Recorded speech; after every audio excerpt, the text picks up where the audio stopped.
اور حضرت داتا گنج بخش علی حجویری رحمتullah علیہ کے مزار پر انوار پر حاضر ہوئے اور وہاں چلہ کشی فرمائی۔ وہاں سے روانہ ہو کر دہلی تشریف لائے اور شیخ مکی رحمتullah علیہ کے مزار اقدس کے قریب قیام فرمایا اور اشاعت دین میں مصروف ہو گئے۔ غیر مسلم آپ کو ایذا رسانی کے درپے رہتے، لیکن جب آپ کے سامنے آتے تو آپ کے نورانی سراپا کے سامنے ڈھیر ہو جاتے اور کلمہ پڑھ کر دائرہ اسلام میں داخل ہو جاتے۔ کئی بار آپ کو قتل کرنے کی کوشش بھی کی گئی، لیکن قاتل خود آپ کے سامنے آتے ہی آپ کے دست حق پرست پر بیعت کا شرف حاصل کر کے حلقہ بگوش اسلام ہو جاتا۔ خواجہ غریب نواز رضی اللہ تعالیٰ عنہ کی اجمیر آمد سے پہلے ہی حاکم وقت راجہ پرتھوی راج جو خاندان چوہان سے تھا اور جس کی حکومت دہلی راجپوتانہ و گجرات وغیرہ تک پھیلی ہوئی تھی، انتظام ملک اور فنون سپاہ گری و شہ سواری اور جمیع آداب شاہی اور علوم حکمت و نجوم میں ماہر تھا، اور اس کی والدہ بھی علم نجوم کی ماہر تھی۔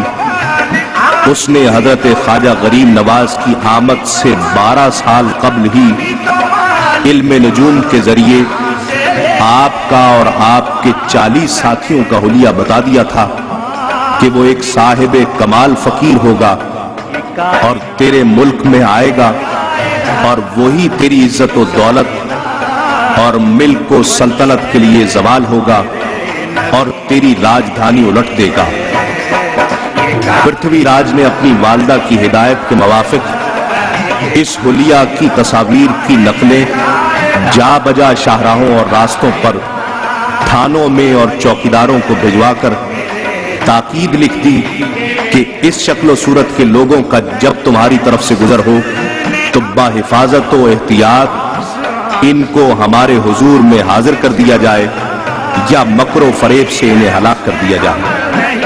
چند دن قیام کے بعد آپ دہلی سے اجمیر کے لیے روانہ ہو گئے، باوجود اس کے کہ دہلی سے اجمیر تک تمام علاقہ راجہ پرتھوی راج کا اور ہر جگہ آپ کی گرفتاری کا حکم موجود تھا، لیکن کارساز حقیقی کی حمایت آپ کے ساتھ تھی اور آپ کا مقصد نہ دنیا کمانا تھا نہ لڑائی لڑنا تھا، بلکہ اپنے اخلاق و کردار سے آپس میں میل محبت پیدا کر کے خدائے واحد کے آگے سب کو جھکانا تھا۔ اس لیے آپ امن و سلامتی کے ساتھ دہلی سے اجمیر میں داخل ہو گئے۔ ایک سایہ دار درخت دیکھ کر اس کے نیچے قیام فرمایا۔ اونٹ والوں نے منع کیا اور کہا کہ یہ فقیروں کا استھان نہیں، مہاراج کے اونٹوں کے باندھنے کی جگہ ہے، لہٰذا تم کسی اور جگہ جا کر قیام کرو۔ آپ کے ساتھیوں نے ان کے روک ٹوک کی کوئی پرواہ نہ کی۔ جب انہوں نے زیادہ سختی کی تو خواجہ غریب نواز کو ناگوار گزرا اور وہاں سے اٹھ کر کھڑے ہو گئے اور فرمایا، اچھا ہم جاتے ہیں، تمہارے اونٹ بیٹھے رہیں گے۔ وہاں سے اٹھ کر آپ ماں ساتھیوں کے آنا ساگر پر تشریف لائے اور ایک جگہ خوش فضا دیکھ کر اسی جگہ قیام فرمایا اور عبادت الہی میں مصروف ہو گئے۔ ادھر شام کو جب اونٹ اس جگہ پہنچے جہاں سے خواجہ صاحب کو اٹھایا گیا تھا اور اونٹ باندھے گئے تھے، جب اونٹ بیٹھ گئے تو بس حسب ارشاد خواجہ غریب نواز بیٹھے ہی رہ گئے۔ چرواہوں نے لاکھ کوشش کر لی لیکن ایک اونٹ بھی اپنی جگہ سے ہل نہ سکا۔ یہ خبر راجہ پرتھوی راج کو دی گئی۔ یہ سب سن کر اسے بڑا تعجب ہوا۔ اس نے گھبرا کر کہا، جاؤ اس فقیر سے معافی مانگو۔ ساربان حضرت خواجہ غریب نواز کی خدمت میں پہنچے اور معافی کے طلبگار ہوئے۔ آپ نے معاف فرما دیا، تب اونٹ اپنی جگہ سے اٹھے۔ ادھر آنا ساگر پر حضرت کے ساتھی کھانا پکانے میں مصروف ہو گئے۔ چند لوگوں نے جانور شکار کیا اور گوشت کے کباب وغیرہ بننے لگے۔ کچھ لوگ بغرض رفع ضروریات متفرق ہو گئے، چنانچہ ان میں سے کچھ لوگ تالاب بیلا جو اس وقت اہل ہنود کی بڑی عبادت گاہ تھی چلے گئے، اور کچھ لوگ آنا ساگر پر غسل وضو وغیرہ میں مصروف ہو گئے۔ جب یہ خبر اہل ہنود میں پھیلی تو لوگوں نے آپ کے ساتھیوں کو سختی سے روکا۔ یہ خبر جب حضرت خواجہ غریب نواز تک پہنچی تو آپ نے ارشاد فرمایا، جاء الحق وزهق الباطل ان الباطل کان زہوقا، اور خادم خاص حضرت فخر الدین کو ایک چھاگل عنایت فرما کر حکم دیا کہ تالاب آنا ساگر سے اس کو بھر لاؤ۔ حسب حکم خادم مذکور چھاگل پانی سے بھر لایا۔ حکمت ایزدی سے تمام تالابوں، کنووں اور حوضوں کا پانی اس میں سمو گیا۔ مسلمان اس چھاگل سے پانی لے کر اپنی ضروریات پوری کرتے، اور ادھر مشرکین اور کفار پانی کو ترس گئے۔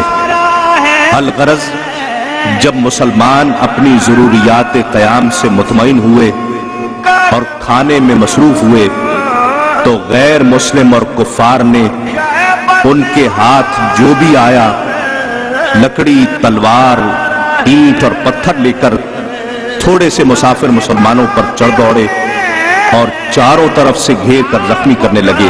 حضرت خواجہ غریب نواز رحمت اللہ علیہ اس وقت نماز میں مشغول تھے۔ جیسے ہی فارغ ہوئے لوگوں نے عرض کیا، حالات کا علم ہوتے ہی آپ باہر تشریف لائے اور ایک مٹھی خاک اٹھا کر اس پر آیت الکرسی دم فرمائی اور حملہ آوروں پر پھینک دی۔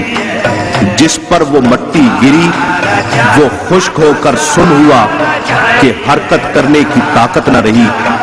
یہ قدرت و کرامات دیکھ کر خوف و دہشت سے سب پریشان ہو گئے، اور قریب ہی راجہ کا ایک عالی شان مندر تھا، اس میں پناہ لے لی۔ ایک فقیر جس کا نام شادی دیو تھا اور اسی مندر کا پجاری تھا، علم نجوم و سحر میں کمال درجہ ماہر تھا۔ راجہ پرتھوی راج اور تمام رعایا اس کی عزت کیا کرتے تھے اور اس سے مدد مانگتے تھے۔ یہ تمام لوگ اس پر بھروسہ کر کے اس کے پاس پہنچے اور تمام ماجرا سنایا۔ وہ سب ماجرا سن کر اول تو چپ رہا اور گھبرایا، پھر مخاطب ہو کر کہا کہ یہ شخص اپنے دین میں بڑا بزرگ اور صاحب کمال ہے، اس سے اس طرح مقابلہ کرنا مشکل ہے، شاید جادو سے ان لوگوں پر قابو پایا جا سکے۔